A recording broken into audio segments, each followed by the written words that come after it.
शादी के बाद जब कंस स्वयं रथ आकर बहन को विदा कर रहा था, तभी आकाश में गूंजती हुई एक दिव्य वाणी सुनाई दी। हे कंस, जिस बहन को तू प्रेम से विदा कर रहा है, उसका 8वां पुत्र तेरे विनाश का कारण बनेगा। यह सुनते ही कंस का चेहरा क्रोध से लाल हो गया। उसने उसी क्षण तलवार उठाकर देवकी को मारने की ठानी, परंतु वसुदेव जी ने शांत स्वर में कहा, राजन, तुम्हारी चिंता दूर होगी। हम तुम्हें अपनी हर संतान सौंप देंगे, पर मेरी धर्मपत्नी को मत मारो। कंस ने दोनों को कारागार में कैद कर दिया।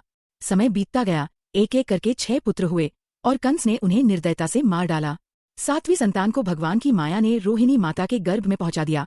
वही बलराम जी के रूप में गोकुल में जन्मे। अब समय आया 8वें पुत्र के आगमन का। भाद्रपद माह, कृष्ण पक्ष की अष्टमी, आधी रात का समय। कारागार में चारों ओर गहन अंधकार था।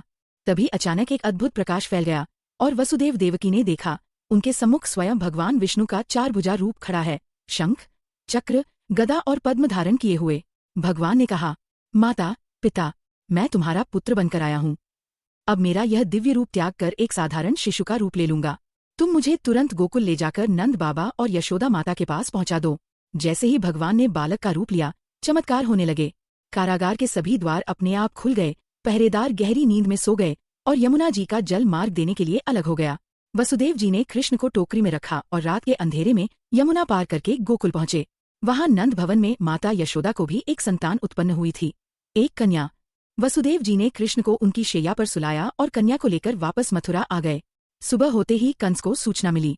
वह दौड़ा आया और कन्या को मारने को उठा लिया, परंतु कन्या उसके हाथ से छूटकर आकाश में चली गई और बोली, अरे दुष्ट, तुझे मारने वाला जन्म ले चुका है और अब गोकुल में है। कंस भय और क्रोध से कांप उठा। उधर गोकुल में नंदलाला के जन्म का उत्सव धूमधाम से मनाया गया।